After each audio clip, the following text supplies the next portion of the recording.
All right, good evening, everyone, or good afternoon. Thank you so much for tuning in. Tonight's Woke Wednesdays. We were supposed to start at 7, but we're starting a little bit earlier. We were supposed to have it yesterday, but Instagram was down. So a lot of stuff going on. I hope wherever you are, you're at least enjoying a day off if you can. But thank you so much to our phenomenal guest for being here. He's an activist, organizer, just brilliant person.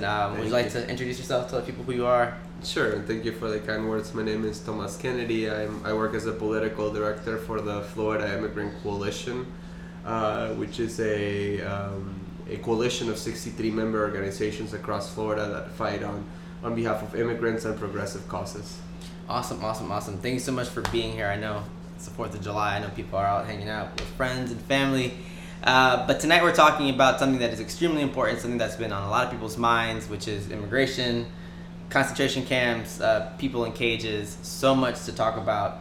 And where do you think we should kind of start? A lot of people have been also pushing back on, you can't call them concentration camps because they're not that. That's what people have been saying.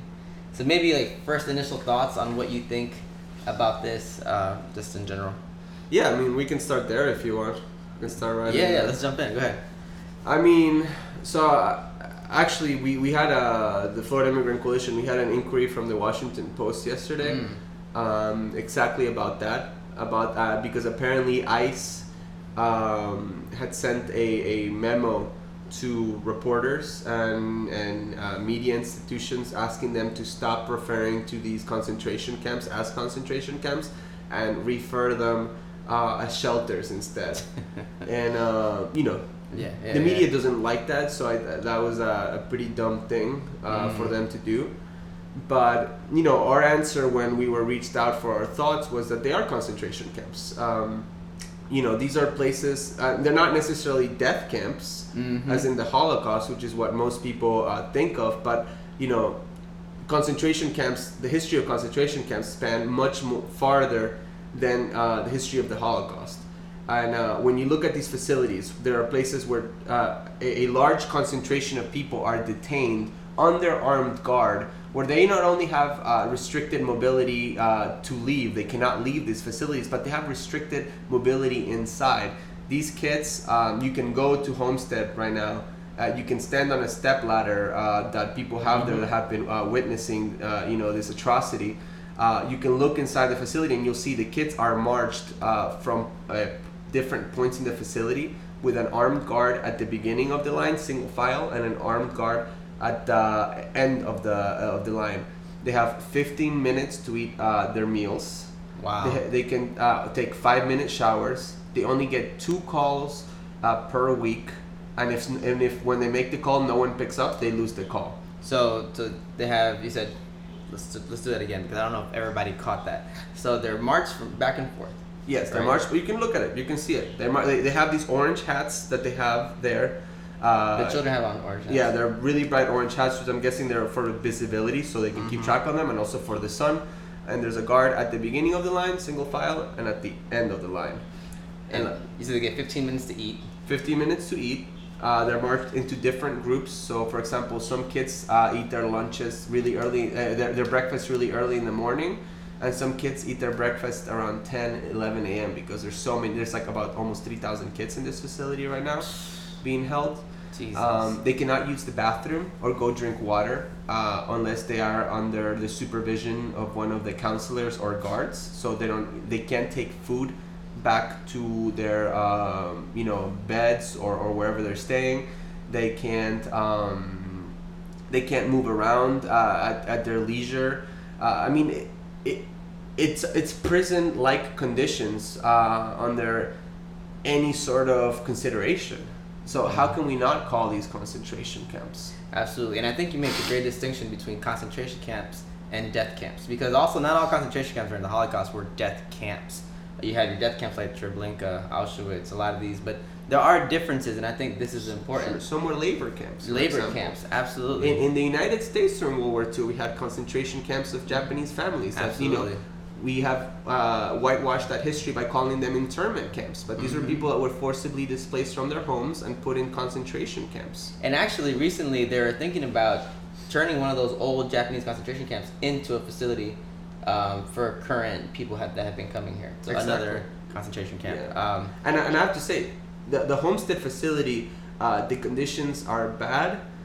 There's a good article by Monique Madan from the Miami Herald detailing what lawyers investigating the Flores Agreement. If you all don't know what the Flores Agreement is basically a policy set in the late 90s that says that these children cannot be held past 20 days and sets a guidelines for conditions that these children have to be held on. Wow. And these lawyers investigated all these violations happening in Homestead, some that I just described, and the kids being so distressed that they're cutting themselves.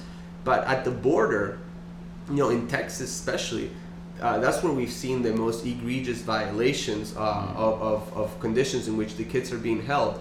That's where the kids are sleeping in cement floors with no blankets. That's where you saw the Department of Justice lawyers a couple of weeks ago arguing in court that the Trump administration did not have to provide toothbrushes and hygienic products for these kids. Yep.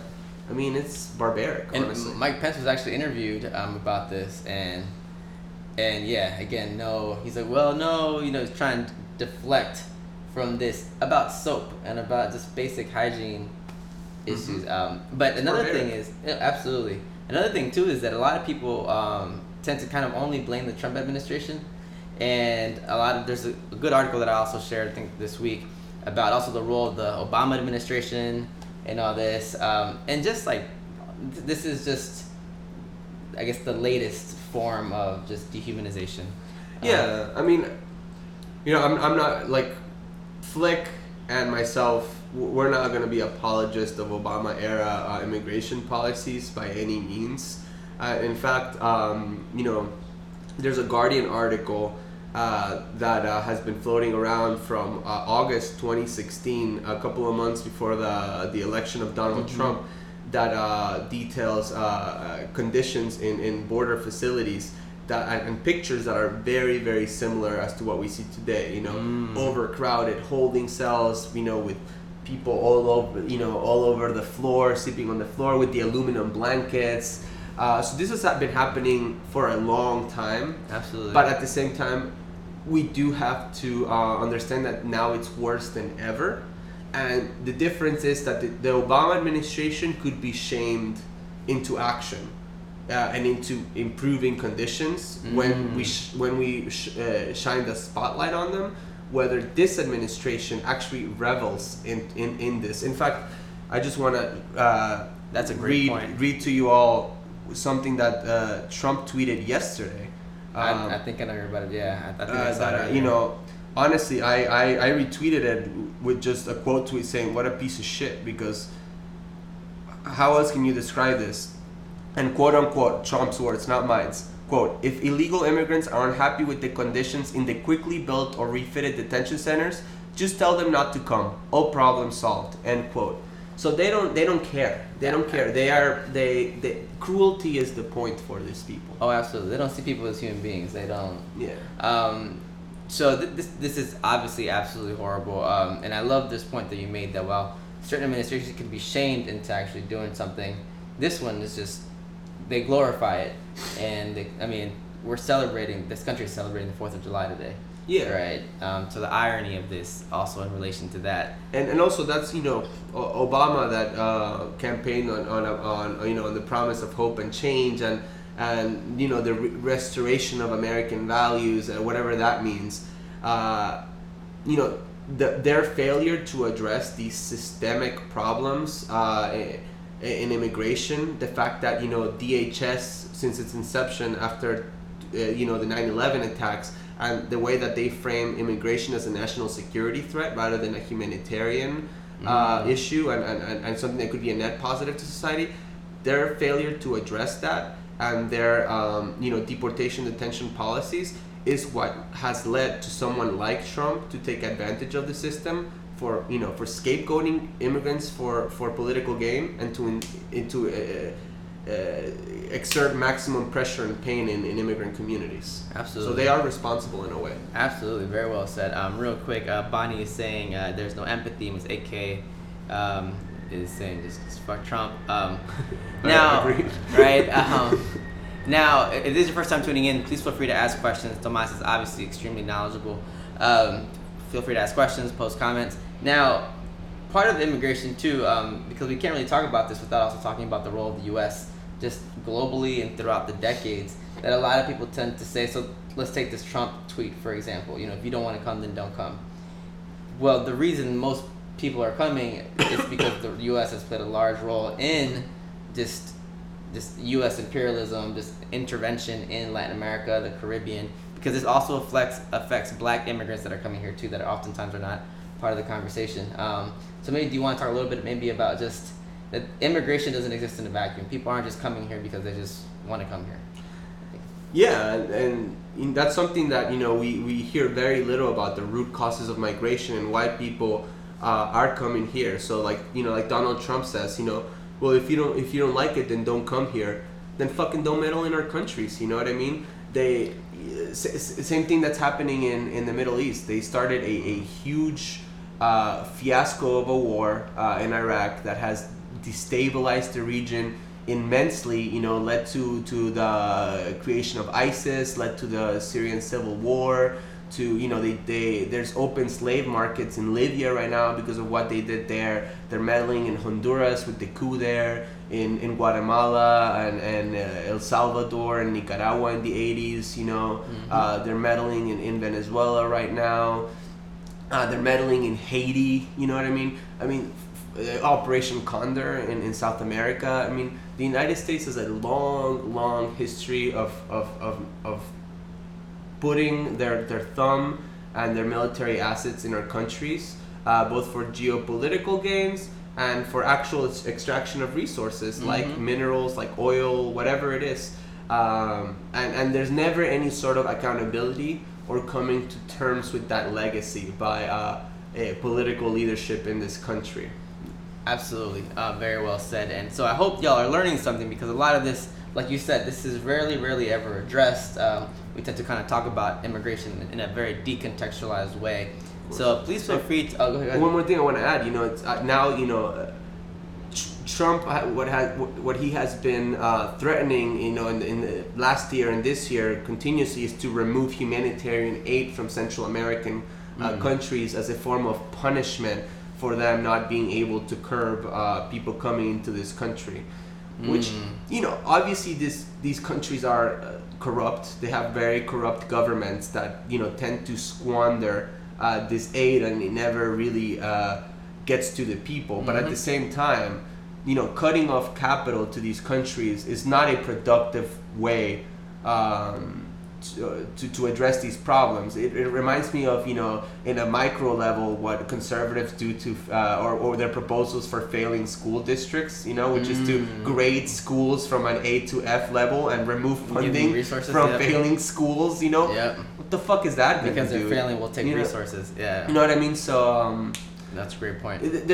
And that's something that I think Marianne Williamson actually spoke about during the Democratic debates, addressing the root causes of migration. And actually Bernie Sanders spoke when he was visiting the Homestead detention facility, making a summit of these Central American and South American countries and addressing the root causes of migration and establishing some sort of humanitarian or Marshall Plan style economic package to help these countries, lift up their economies. Because if we don't address the problems that are happening in these countries and give economic opportunities for people to stay in their countries and to not be victims of horrific violence, people are going to leave.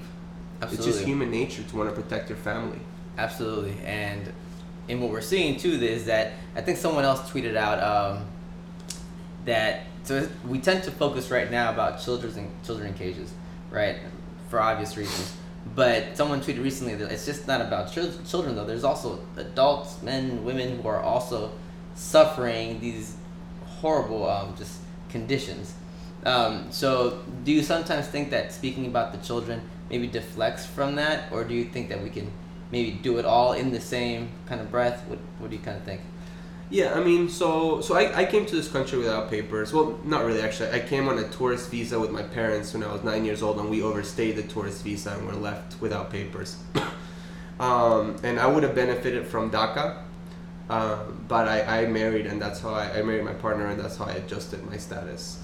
But for a long time, the conversation about DACA really threw under the bus people like my parents. Saying like it's not the fault of the parents. It's not the fault of the children that the parents brought them here. They had no choice, and it blames the parents. I can tell you most DACA people or undocumented kids that came in that sort of scenario, like, we are grateful to our parents. We don't blame them. They came here trying to seek a better life for themselves and a better life for us under a lot of times desperate conditions. Absolutely. And I think after a long conversation and activism and pressure, that's starting to change. There's now a more awareness by Democrats that it's not like that type of language is not good. They're not perfect, but it's getting there. It has some unintended consequences. Of course. Which, of course, literally, like that type of rhetoric when it comes to making policy leads to certain people being thrown under the bus and some people not being thrown under the bus. For example, people with temporary protective status. There's a lot of, most people on DACA are actually like adults now. They're my age. They're on their 30s. And we have more people under temporary protective status in this state right now than DACA holders. Oh, a lot of them being kids. Temporary protective status, right? That's what it is. Temporary. That's a status that is awarded to people in countries that are facing social upheaval or natural disasters, like in Haiti, for example, with the earthquake. El Salvador. Exactly. But we have a lot of kids here when they're TPS or U.S. citizen kids whose parents are on TPS, and that's we can't leave them out of the conversation either. We have to address the problem of DACA holders that need a permanent solution, a pathway to citizenship. We need a solution for TPS holders, and we need a solution for undocumented people who have either, because they're here working, they're paying taxes, they're paying into Social Security with no return on that investment. We have to address these things. Absolutely. And towards what the basis of your question was, which was the children in cages. Yes, of course. Like, there's adult immigration detention centers. There's one here at the Chrome Detention Center in South Dade. There's the Broward Transitional Center, which is owned by the Geo Group, is a for-profit facility in Broward. There's the Glades Detention Center up north. I mean, there's a ton of these detention centers, both for-profit and non-profit, and we have to address it. But I do think that right now, the pictures of the kids, it gets to something in people's very innate, like it's revolting and disgusting in a special way to see the children being treated like that. So I think it's just a natural reaction for people to focus on that. But we have to be aware that it's not just about the kids. Like, we need a deeper analysis on immigration detention. It seems that... And detention in general, actually. No, absolutely. Just anybody in a cage, which also includes mass incarceration. Exactly. And it's also kind of sad that it takes seeing a child, right? It kind of reveals something about people's perspectives on who gets to be human or not. Because even then, a lot of people just don't give a shit about kids being in these conditions. So one big question that I keep on getting constantly is, what can people do? This seems to be like the number one question that people keep on texting me, asking me, and people feel powerless, hopeless, and you as an organizer and activist are constantly in these spaces. So what do you tell people when they ask you that? Well, just get involved. Look for an organization that's doing this work, like the Florida Immigrant Coalition, like We Count, the farm worker organization in Homestead, like the American Friends Service Committee, which is a Quaker social justice organization in Homestead, the Dream Defenders, United We Dream, the largest youth immigrant network in the country. Look for these organizations and get involved. And if you don't feel like getting off the couch, then donate. But if you do feel like getting off the couch, and right now is a very important time to get off the couch, get involved, volunteer, canvas. Right now, every Wednesday we have something called the Circle of Protection in Miramar. There's an ICE processing center there where people are overbooked in their appointments. In the previous administration, people were booked maybe once a year or every 6 months. Now they're getting booked monthly or even weekly. So you can go there pretty much any day, and there's hundreds of people waiting in line under the hot sun with no access to bathrooms, no parking. They get yelled at. You were there yesterday. You posted something about that, right? Exactly. We've been there for 2 years. The Wow. Wednesday Circle of Protection, passing out know your rights information, water, food, talking to people. So this is at the immigration center? That's at the ICE processing center. That's where people do their interviews. So from there, you do your interview, and literally from there, you can either go home or they can put you in a van and send you over to the Chrome detention facility for deportation and detention. So how does that work with that process? So I don't know if everybody knows. I don't know. So they take you to the interview. So basically, it's you might be going through an asylum process, right? Or you might have you might be going through some sort of immigration process and basically you have to go check in with ICE, right? So like I said before, the appointments were more spaced out, but now they're doing them, I mean, sometimes on a weekly basis. Wow. So you have to go there on your own, and statistics show that people want to go through a process and adjust their status. So up to 85% of these people who are booked for appointments end up showing up. Oh wow. And you go there, you meet with a caseworker. Because people want to fix their. Of course, no one wants to stay here without papers. It's fucking stressful to live your day-to-day life like that. So you go there, you do your appointments, and you can either check out and leave and go home and keep going through the process, or they can say this is the end of the road for you, you are detained, and from there they literally drive you over to Chrome for detention. So to await deportation proceedings. So volunteers, when they go there, what specifically do they help with? So we do know your rights information. We talk with people and try to plug them to legal services referrals when applicable.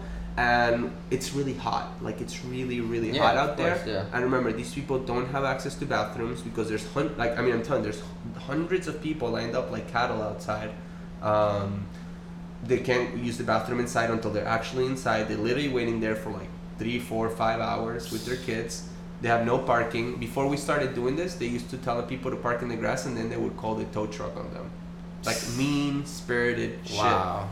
And we pass out waters and foods for people so they stay. Like the kids, I mean, we have pictures of this. There's articles. The kids get nosebleeds from the heat. Oh, I'm sure. Yeah. But we pass out waters and stuff so people are hydrated. Just like humanitarian stuff. And we've actually had a lot of conflict with the DHS police there lately because they don't want us passing out waters. We had 2 days ago, one of the DHS guys got on our faces and told us that we couldn't pass out waters, literally with a water bottle on hand. He's literally there's video of it on our Twitter and Think Progress. Now This actually posted a video of it. The guy's literally telling us you can't pass out waters. He literally has a water bottle on hand on this hot Florida summer day. So just a complete lack of humanity and compassion and just common sense. Wow. And cruelty is the point. No, absolutely. And these are some of the ways that people can get involved. Yeah, so going there on Wednesdays in Miramar, going to Homestead to witness what's happening. We have a big rally coming up there, July 12th. It's a vigil. We have an immigration hotline that we need volunteers for, and it's manned by lawyers and volunteers that we train for. So we need people on the hotline, especially because there's immigration raids coming up. We need folks for that. So what do people do on those hotlines? They answer calls of people that a lot of the folks that just want to know about the rights, what they can do if ICE knocks on their doors, legal service referrals, stuff like that. So we train people on how to answer those calls. We also have naturalization clinics. So for legal permanent residents that want to become permanent citizens and be able to vote, we do that service completely for free at these clinics. Wow. Okay. We need volunteers for that. We also do appointments at our office for $75, which is really cheap for naturalization services. But at the clinics, it's completely for free, and we need volunteers to help us with the actual logistics of doing these clinics, because they're very it's very laborious to do.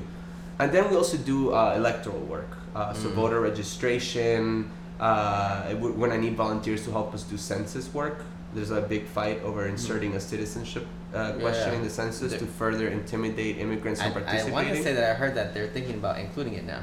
I think I heard something today. So the Supreme Court said no, and then they said that they were gonna. They started printing the census forms. They started printing it, and then they went back. And then Trump tweeted that no, we're gonna have it. And now he's basically trying to meddle into the Department of Justice, which technically is supposed to have a degree of independence. Actually, a lot of independence from the executive. He's trying to basically figure out. His lawyers are trying to figure out a way for him to insert the citizenship question via executive order. So we don't know. I mean, I would like to say that that's impossible, but you never know. People said the same thing about the Muslim ban, right? People say a lot of things. But it's really important that people are counted in the census, because that means resources for your school, your hospitals, your community, and also political representation, right, in the forms of districts and stuff. Now, people are scared though, right? If this question goes in, then that means people are scared that ICE will come get them. It's like a real, threat. So immigrants have always been scared of putting their name on any list. Absolutely. So this is kind of what's happening right now with the citizenship thing. Now, in regards to coming out to volunteer, because again, do y'all meet up? Do y'all have a set meeting every week that we can just come and get more information on that? Or is it just texting y'all, DMing? How does that work? So people can get in touch. Our website is floridaimmigrant.org. You could also follow us on Facebook, Instagram, Twitter as Florida Immigrant, FL Immigrant. And then people can also email me at THOMAS, Thomas at flickvotes.org, or that's FLIC votes.org. Or they can follow me on Twitter at THOMAS KENN, Thomas Ken. And yeah, we have a membership meeting in Miami-Dade and Broward for people that want to get involved, where we strategize together as a coalition. We have a volunteer and hotline coordinator, Laura Munoz, who can plug in volunteers to the work that we're doing. I can connect folks with her, and I can also help you figure out which role you want to help us with, whether it's electoral, activism, or services, whatever it is. There's definitely a lot of work that needs to get done, and we need all the help we can get. Absolutely. And I tagged Tomas and your organization on the promo videos and on Instagram and everything, so please feel free to follow. You can message me, you can message our organization in any of our accounts on social media. We'll get back to you. Awesome. Thank you so much, because a lot of folks are just feeling very helpless. And one thing too, maybe that you can share, that stuff doesn't happen overnight. And I think we all wish things could happen immediately. But like you said, you've been going to the Miramar on Wednesdays, Miramar for 2 years at the very least, and it takes a while to happen. Yeah, I mean, for example, one of the huge victories that we had here in Florida a couple years ago was passing in-state tuition for undocumented immigrants. So students, immigrant students didn't have to pay exorbitant fees to go to school. They could just pay the normal fees that everyone pays. That allowed so many kids like myself to go to school, and that was a campaign that took over 10 years. In the Florida legislature. I mean, in New York, they just passed driver's licenses for undocumented folks, something that we've been fighting here in Florida for years as well, and that was a 20-year campaign in New York. 20 years. So, I mean, it's like Martin Luther King said, the arc of the moral universe is long, but it bends towards justice, right? I mean, this is a marathon, not a sprint, and affecting change it takes a long time. You got to be in it for the long haul. Absolutely. You have to be. Yeah, I mean, the Amendment 4 campaign that restored voting rights to 1.5 million people who were formerly incarcerated, charged with felonies. That was, that also took about 10 years. Desmond Meade started that almost a decade ago. So these campaigns take a long time. Absolutely. Which also reminds me, we're actually, my fraternity, we're actually hosting an expungement and seal event on July 20th down south in Florida City. So if anyone knows anyone, it's free for the community. The application fee is $75. That's something that we can't really do anything about, but we are going to be giving out scholarships for that day. but it's a free event for the community, expungement and seal event. So please come out. Maybe you know anyone too. Definitely. And so there's a question too, which leads me to another question. People are asking: is coming here, coming to the country, trying to get in illegally, is that a misdemeanor or a felony? It's something that a lot of people have been asking me. Well, being in the country without authorization is a civil offense. Civil offense. Okay. It's a civil offense. So that's something that folks have been constantly asking, because this has also been a question for was also brought up in the Democratic debate, what were people's stances on that were. So these are important things, and I think sometimes people always say, well, you have the internet, you have Google, you can read on it, but a lot of folks don't really read about this stuff. So there are simple questions, but still important questions nonetheless. So do you have anything that you think is important to share, that you think people should know in regards to immigration, people in cages? I mean, you know, it's been a problem for a long time in this country, the way we treat immigrants. You know, we've had horrible laws, from the Chinese Exclusion Act to something called Operation Wetback. I'm not kidding. That was the name during the Eisenhower era. I think it was 1954 maybe. Yep. To you know, the 1996 Clinton era laws like IRARA, and all the horrible stuff. You know, the 10-year ban from coming back into the country if you get deported. That's all Clinton era stuff. To, you know, the post 9/11 tightening of immigration laws, the establishment of Homeland Security and ICE. You know, things have just always gotten worse. And like I said earlier, there's, you know, the way that this country looks at immigration is under the frame of a national security threat. And that's always going to lead to the dehumanization and persecution of immigrants and black and brown people, Muslim folks. So, you know, I don't think it's just like it's not a Trump problem.